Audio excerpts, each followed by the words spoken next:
Sébastien Lecornu est reconduit Premier ministre. La décision, Quel le scoop. président de la République a tranché il y a quelques instants maintenant. C'est donc alerte qui a été donnée. Emmanuel Macron reconduit Sébastien Lecornu comme Premier ministre. Et on va entendre beaucoup de réactions. On sera en direct à l'Élysée. C'est la Bougriou. Vous êtes à l'Élysée. Réaction. Absolument, communiqué qui vient d'être publié à l'instant. Emmanuel Macron renomme Sébastien Lecornu à Matignon. Vous le savez, c'est avec cette idée que le chef de l'État est arrivé à cette réunion de 14h30. Oui, mais voilà, il a essuyé un tir de barrage, y compris au sein de son propre camp. Son ancien Premier ministre Gabriel Attal qui l'appelait à ne pas s'acharner, à ne pas vouloir garder à tout prix le pouvoir. Et donc, nouvelle mission pour le Premier ministre, qui expliquait encore il y a quelques jours être un moine soldat mais ne pas vouloir rempiler pour le job. Il est très certainement ce qui est très certainement le cas, c'est que Sébastien Lecornu n'a en réalité pas vraiment eu le choix. En tout cas, ce qui est sûr à cette heure, c'est que Bruno Retailleau ne veut plus y participer, que Édouard Philippe et ses troupes ont-elles affirmé qu'elles attendaient le nom du nouveau Premier ministre pour savoir si elles participaient au gouvernement ou alors si au contraire elles décidaient de soutenir sans y participer. Les prochaines heures vont être décisives pour savoir là encore si Sébastien Lecornu va réussir à tenir une volonté, celle de vouloir mettre au sein de ce gouvernement uniquement des gens qui n'ont pas d'ambition présidentielle à moins de 18 mois maintenant de cette nouvelle échéance. Merci beaucoup, c'est la Bougriou. Et nous vivons ensemble l'événement décisif. On vient de l'apprendre donc il y a quelques secondes seulement. Sébastien Lecornu est reconduit à Matignon avec évidemment l'inconnu maintenant de savoir avec qui il gouvernera, les principaux ministres, avec quelle possibilité de tenir, quelle censure ou non-censure sur notre plateau. On va faire un premier tour de réaction. J'aimerais tout et tout ce que vous disiez en quelques mots, ce que vous inspire cette décision qui est extrêmement lourde de sens ce soir. Agresti Roubache, vous êtes ancienne secrétaire d'État, ancienne ministre de la Citoyenneté et de la Ville. Vous représentez ce camp présidentiel très facturé. Et on va le voir, il y a beaucoup de réactions qui l'indiquent ce soir. Première réaction. La première réaction, c'était à peu près ce que je crois tous les observateurs un petit peu aguerris et avertis avaient pressenti. Je suis pas tellement étonnée. Vous le soutenez ? Ah oui, moi je soutiens. De toute façon, moi je soutiens le président de la République depuis 2016 et je le soutiendrai jusqu'en 2027. Moi, c'est clair. Autre réaction politique. On a beaucoup de défauts, mais on est des loyaux. Autre réaction dans l'autre camp. Thierry Mariani, vous représentez le Rassemblement national. Écoutez, ça prouve qu'il n'y a vraiment plus personne, quoi. La semaine dernière, il démissionne. Cette semaine, on le renomme. Personne a vraiment envie de faire un gouvernement ensemble. Franchement, on vit les dernières heures d'un pouvoir finissant. Vivement les élections, vivement la dissolution. Renaud Girard. Moi, je pense que, effectivement, s'il n'y avait pas eu le psychodrame Le Maire Retailleau, en fait, on aurait eu un gouvernement Lecornu. Et donc, à cause de ce psychodrame, il n'a pas pu être essayé. Et donc, je pense qu'il y a un relatif bon sens à vouloir l'essayer. On oublie le psychodrame et on essaye, sans doute avec d'autres ministres. C'est très juste. Peut-être quelques ministres aussi techniques, mais je comprends la démarche. Et à l'instant, Sébastien Lecornu qui réagit, évidemment, on comprend bien que c'était coordonné. J'accepte par devoir, dit le Premier ministre reconduit, la mission qui m'est confiée par le Président de la République, de tout faire pour donner un budget à la France pour la fin de l'année et de répondre aux problèmes de la vie quotidienne de nos compatriotes. Il faut mettre un terme à cette crise politique qui exaspère les Français et à cette instabilité mauvaise pour l'image de la France et de ses intérêts. Comme je l'ai dit, cela ne pourra pas se faire qu'à certaines conditions, en tirant les conclusions qui s'impose ces dernières semaines, et il précise ce qu'il en est des conditions sur lesquelles on va revenir. La mission, avec le risque que ça suppose. Expliquez bien, Patrice Duhamel, vous êtes aussi avec nous, le risque qui est pris par le président et ce nouveau Premier ministre. Le risque, c'est d'être censuré s'il ne passe pas par les fourches caudines du groupe du Parti socialiste et du groupe socialiste. Et maintenant, je pense qu'il y a une vraie question qui se pose, on l'a évoqué tout à l'heure, c'est de savoir s'il prend des politiques dans son gouvernement, ce qui est peu probable, en tout cas des grandes figures politiques. Normalement, d'après ce qui est prévu, il n'y en aura pas. Et il y aura, en revanche, il devrait y avoir, on verra demain ou dimanche, j'imagine, avant le Conseil des ministres de lundi, si ce sont des ministres dominante technique. Très importante mention que ce soir Sébastien Lecornu fait dans son tweet. Il dit « La nouvelle équipe gouvernementale devra incarner le renouvellement et la diversité des compétences ». J'insiste, diversité, ça veut dire le Lecornu 2 ne peut pas être le copier-coller du Lecornu 1. Ça, c'est sûr et certain. Ça, c'est clair. Alors vous qui avez l'expérience d'un gouvernement, ça veut dire quoi? Qu'il y aura quoi comme autre ministre? Je pense que ceux qui étaient là, Lecornu 1, donc je donne pas cher de ce gouvernement. Enfin, voilà le franc-parler de Sabrina Agresti-Roubache. Je ne sais pas si je suis faite pour faire de la politique, mais en tout cas, je sais que je ne sais pas raconter n'importe quoi. Donc c'est évident, je n'ai pas fait Sciences Po, je n'ai pas fait l'ENA, mais je sais très bien quel est le message passé. Mais vous êtes très clair. Et voilà, très clair. Et puis en plus, je pense sincèrement que vous ne pouvez pas resservir la même chose. Enfin, vous voyez, de toute manière, parce que ça a été massivement rejeté. Et surtout, il y a eu, on l'a dit, un psychodrame. Enfin, tu peux pas faire. Vous pensez, Sabrina, que les Français sont suffisamment physionomistes pour reconnaître que le Cornu 2 est le ça même. C'est cruel. Ça c'est cruel. Non mais soyons sérieux. Soyons sérieux, qu'on comprenne bien ce qui est en train de se passer parce que c'est très important. Visiblement, le mot devoir est essentiel. Sébastien Lecornu, ça veut dire qu'il n'avait pas envie. Oui, enfin, qui n'a pas envie d'être Premier ministre. Allez, soyons sérieux. Soyons sérieux, s'il vous plaît. Qui sont les ministres qu'il va pouvoir emmener? C'est ça, c'est le suspense qu'on va vivre là ces prochaines heures. Il est obligé de renouveler. Il le dit lui-même. En tout cas, ça coûte très cher. Ce tweet de Bruno Retailleau coûte très cher à ses collègues qui ont été sortis du gouvernement juste pour Bruno Le Maire. Il faut quand même se rappeler quand même que certes, même si on peut ne pas trop aimer Bruno Le Maire, il était quand même uniquement aux armées. Aux armées, il n'allait pas non plus... Enfin, il allait gérer les armées, mais ça n'allait pas avoir un impact sur le budget. Donc en fait, ça va sacrifier tout le reste du gouvernement. Il va être obligé de mettre des gens avec des profils peut-être plus techniques. Mais au final, on va arriver à la même solution puisque le budget qui sera déposé lundi, c'est le même qu'aurait dû être déposé il y a 10 jours. Alors avec beaucoup d'inconnus, les LR en seront-ils ou non? On va voir les déclarations qui sont en train d'être prises par les LR, le camp Retailleau, le camp Wauquiez. Qui dans le camp présidentiel, qui dans le bloc central sera à nouveau sur le bateau ou non? Rendons-nous toujours tout de suite après de Léonard Attal. Vous êtes devant Matignon. Léonard, est-ce qu'on a d'autres précisions à l'heure où nous parlons? Oui, tout à fait. Et elle ne vient pas de Matignon, cette précision. À l'instant, l'entourage du président de la République fait savoir qu'Emmanuel Macron donne, je cite, carte blanche à Sébastien Lecornu pour mener le travail qu'il aura à mener dans les prochains jours. Le moine soldat d'Emmanuel Macron, comme il se définit lui-même, va donc repartir en mission, même s'il affirmait que sa mission était terminée il y a encore 5 jours au moment de sa démission. Mais il accepte cette mission par devoir. Voilà ce que dit Sébastien Lecornu ce soir. Il faut mettre un terme à cette crise politique qui exaspère les Français, à cette instabilité mauvaise pour l'image de la France, dit le nouveau Premier ministre. Tous les dossiers évoqués pendant les consultations menées ces derniers jours seront ouverts au débat parlementaire, dit Sébastien Lecornu, c'est-à-dire, comprend-on, la réforme des retraites. Sébastien Lecornu va-t-il suspendre cette réforme des retraites, en tout cas le proposer au Parlement? Quel budget va-t-il déposer lundi pour tenir les délais? Et surtout, avec quelle équipe gouvernementale? Quel ministre va-t-il nommer? Ces questions sont en suspens. À l'heure où l'on se parle, il n'y a aucune garantie que le second bail de Sébastien Lecornu à Matignon soit plus long que son premier. Merci beaucoup Léonard Attal, et décidément on reçoit vraiment seconde par seconde d'autres précisions. Alors je traduis tout de suite là en langue de bois français, vous savez c'est traducteur reverso, je ne sais pas comment ça s'appelle. D'abord quand on dit devoir, comme si tout le monde a envie d'être Premier ministre, ça c'est sûr. Et l'autre chose, c'est carte blanche indiquée par entourage du président de la République à TF1 Info et LCI. Ça veut dire en quelque sorte qu'il veut montrer qu'il ne veut pas trop s'en mêler, qu'il va laisser une forme de liberté. Le climat de confiance qu'il est capable d'apporter. C'est ça que dit le président de la République. C'est-à-dire il dit que Sébastien Lecornu, il le renomme parce qu'il le sait et il en est persuadé. Et je pense que c'est des non-dits, mais qui méritent qui méritent d'être dit. C'est le climat de confiance que Sébastien Lecornu peut apporter dans cette période. Qu'est-ce qu'il peut faire? On vit maintenant, voilà, il est 22h08, il faut rappeler que le Cornu 1, le gouvernement avait duré 14h26. Là, il y a une course contre la montre extrêmement précieuse pour que M. Lecornu trouve les noms et le programme pour que ça tienne. Pour que ça tienne, mais effectivement, Emmanuel Macron ne s'ingérera pas parce qu'il sait qu'il a été de plus en plus désavoué par le pays. Donc il fera mine en tout cas. Voilà, il reste la clé de voûte des institutions. Donc il gardera évidemment un contrôle. Il est le chef des armées, ça on ne peut pas lui enlever. Il gardera un contrôle, un œil sur les affaires étrangères. Mais on appliquera l'article 20 de la Constitution, c'est-à-dire le gouvernement détermine et conduit la politique de la nation. Patrice n'est pas d'accord avec moi, donc il faut que... Laurent, Patrice, réaction. Parce que le président de la République n'est pas fait comme ça. Et s'il nomme Sébastien Lecornu, c'est précisément pour bien montrer que c'est lui qui garde la main. Ça, franchement, je n'y crois pas du tout. Donc, quand il dit carte blanche, il faut comprendre l'inverse, en gros.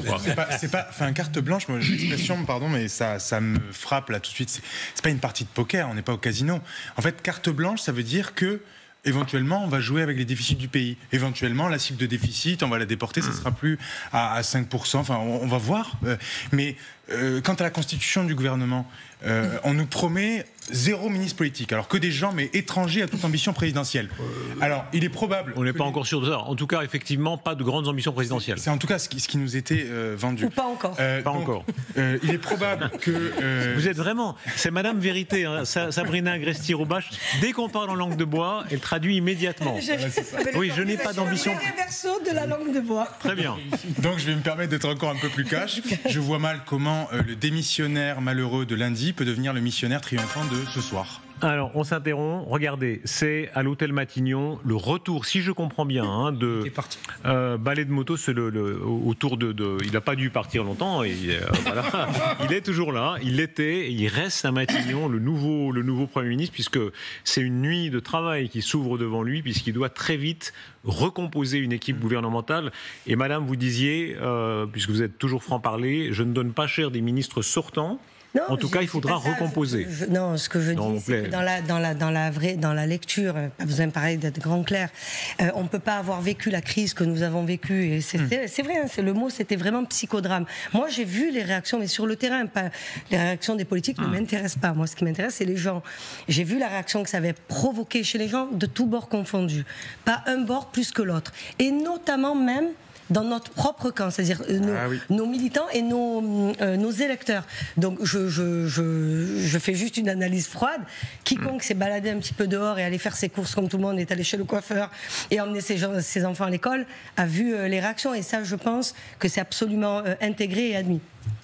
Laurence Saillet, est-ce que des LR, selon vous, vont monter dans le bateau avec... C'est une des grandes questions qui se pose ce soir. Elle va arriver très vite, là, dans les minutes qui viennent. Et je rappelle les épisodes précédents, ceux qui sont tombés il y a quelques heures seulement. Bruno Retailleau a dit l'expression socle commun est morte. Donc il a laissé il renentrerait plus, alors que Laurent Wauquiez, lui, disait on est responsable, sous-entendu peut-être qu'on peut encore entrer dans ce gouvernement. Disons qu'il a maintenu la position qu'il avait dimanche, Laurent Wauquiez, c'est-à-dire qu'il a dit participation, enfin soutien sans participation. Tout le monde me suit, donc ça voulait dire on verra texte par texte, on ne sera pas à la table des conseils des ministres. Me semble-t-il, je ne l'ai pas eu depuis quelques temps, mais me semble-t-il qu'il est encore sur cette position.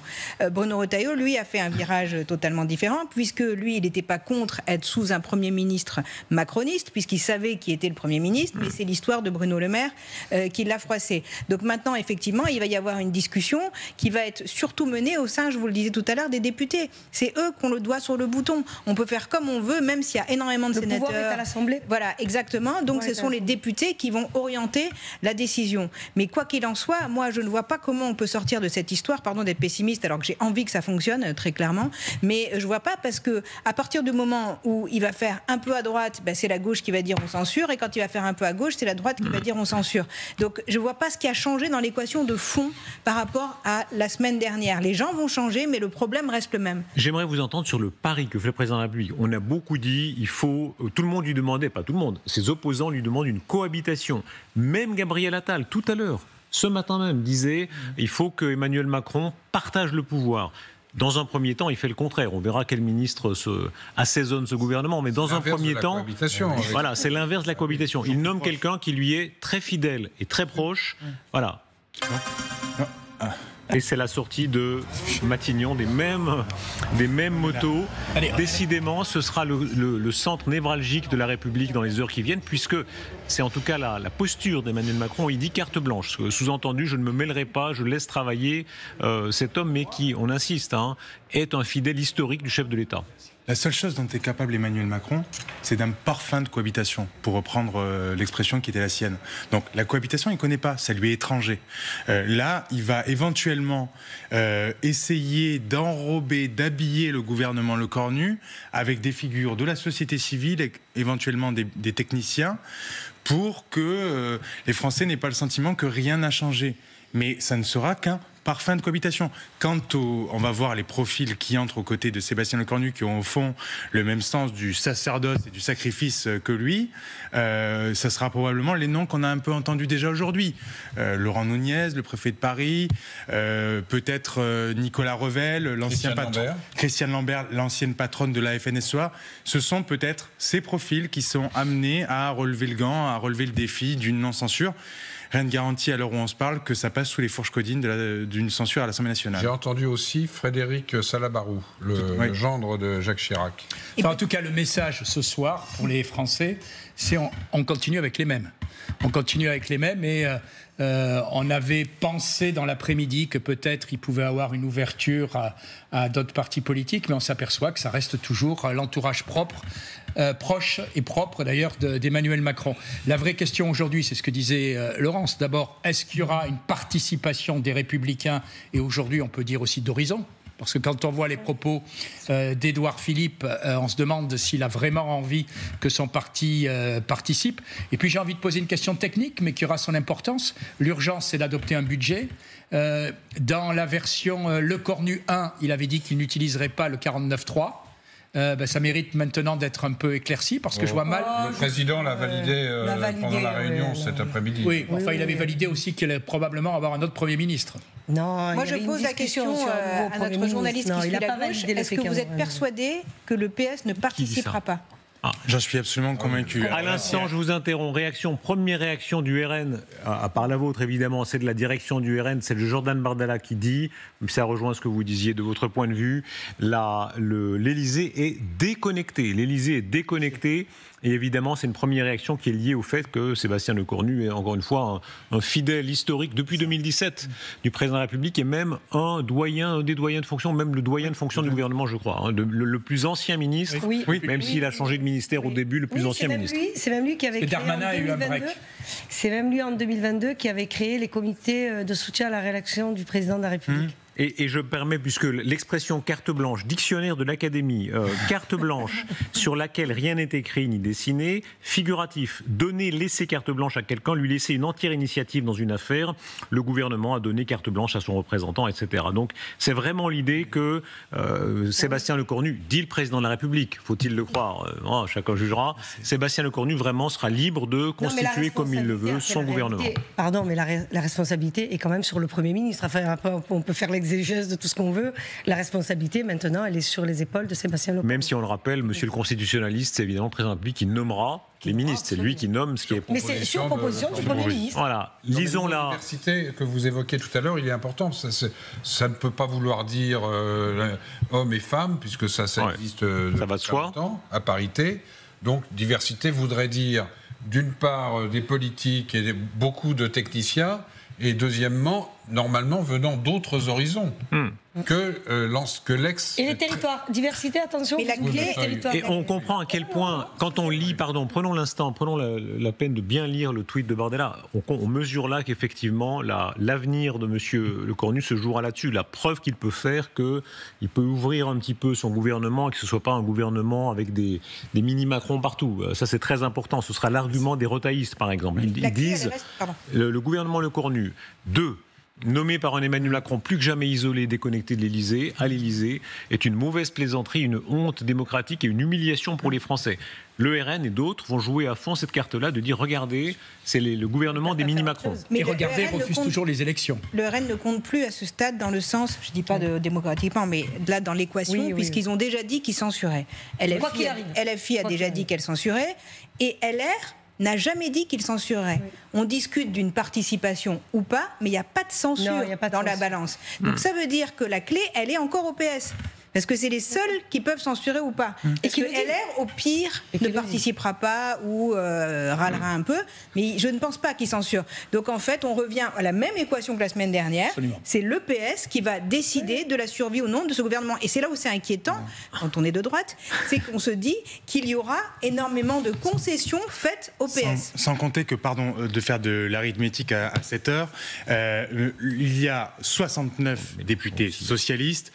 Gardons bien en tête qu'il suffit de 25 députés socialistes dans l'hypothèse où le Rassemblement national vote la censure, mais on a compris qu'il pratiquait désormais la politique de la terre brûlée, il suffit de 25 députés socialistes pour renverser un gouvernement. Il n'est donc pas impossible... Que les écologistes et les communistes... Oui, mais ça, je crains que ce ne soit... Quand on les entend, c'est probable. Excusez-moi, ça peut aller très vite. Je vous interromps un instant, pardon, puisqu'on va tout de suite se rendre à l'Élysée, puisque une partie de l'équation se joue là. C'est la Bougriou, quand le président de la République ce soir dit carte blanche, ça donne évidemment le ton de la manière dont Emmanuel Macron présente ce nouveau gouvernement à venir, le Cornu 2. Oui, absolument.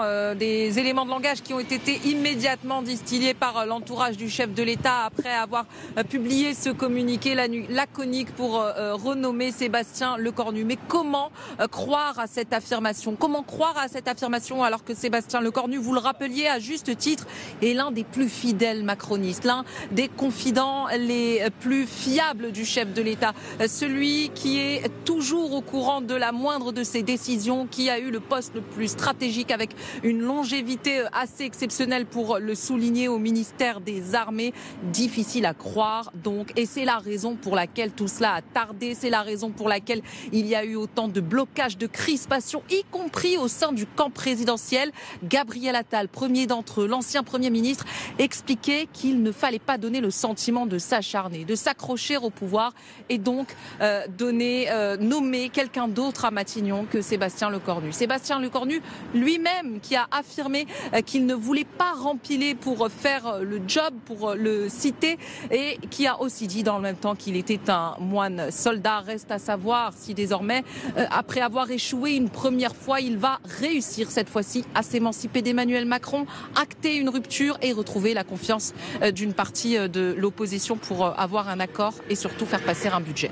Merci infiniment, merci beaucoup Céla Bougriou. Les premières réactions politiques, on vous a entendu Madame Agresti-Roubache, vous représentez la majorité présidentielle, on vous a entendu le RN avec vous Thierry Mariani. Madame Obono, vous êtes avec nous, Daniel Obono, vous représentez évidemment la France Insoumise. Bonsoir, merci d'être là. Bonsoir. Première réaction à cette annonce, Sébastien Lecornu, Premier ministre, Sébastien Lecornu 2. Écoutez, je pense que beaucoup de gens sont sans voix devant la manière dont Emmanuel Macron prend les Français pour poliment, c'est lamentable. Les adjectifs ne manquent pas. Surtout, alors, Madame, on s'interrompt une seconde parce qu'on ne vous entend pas bien. On va rétablir la liaison pour l'améliorer. On vous rappelle dans un instant où vous nous rappelez.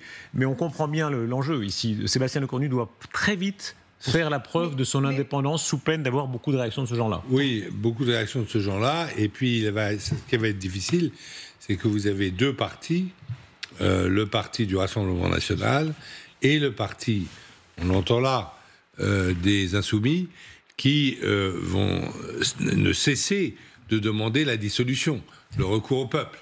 Et donc, ça va être assez difficile. Déjà, ça va être assez troublé, puisqu'il n'y a même plus d'union au sein des macronistes, c'est ça. Donc ça va troubler avec les gens qui pourraient le soutenir ou pas le censurer. Donc là, ça va être déjà une sorte de bouillon de culture. Mais alors, avec à l'extérieur, ces deux forces qui vont de droite et de gauche, qui vont pousser pour la dissolution. Regardez la réaction ici de Jean-Luc Mélenchon. À chaque tour du manège, le pompon reste au même endroit. Ça rappelle, vous rappelez ce qu'est le pompon, hein, c'est ce qui, voilà, on approche le concours. Dans les carousels, oui, on sait. Dans les carousels. On y arrive. Ceux qui ont été le décor de cette comédie en sont pour le ridicule. Macron ne peut faire autre chose que du Macron. C'est cette idée que... Et le Mélenchon, que du Mélenchon, hein, pareil. Absolument. Vous savez répondre du tac au tac. Ouais, non, mais à un moment donné, c'est comme... Ce qui est très bizarre, c'est quand on dit Sébastien Lecornu, c'est le plus proche du président, et il va faire exactement ce que le président lui dit. Vous savez, on peut être très proche du président et lui dire la vérité, et lui dire ces quatre vérités. Enfin, ça n'empêche pas. Et ça n'empêche pas... Non, ça n'empêche pas l'amitié, ça n'empêche pas l'attachement, ça n'empêche pas la loyauté. J'ai pas dit qu'ils écoutent, non. Non, mais Laurent, à un moment donné, je vais vous le dire, c'est pas parce que vous n'êtes pas d'accord que vous trahissez. Vous pouvez lui dire les choses en tête à tête. Ce que je veux dire, c'est que c'est comme si on m'explique que Jean-Luc Mélenchon, quand il choisit ses lieutenants, il prend des gens qu'il n'aime pas. Mais oui, mais Sabrina Gracier-Rouache, il a que des courtisans. Ils n'ont plus que des courtisans. Chez Marine Le Pen, oui. Donc, à l'instant, la réaction de. C'est pas vrai. À l'instant, la réaction de Fabien Roussel. S'il vous plaît, s'il vous plaît. C'est un choix inacceptable. Mathilde Panot. Jamais un président n'aura autant gouverné, s'il vous plaît, par le dégoût et la colère. Le Cornu démissionné lundi est de nouveau nommé par Macron vendredi.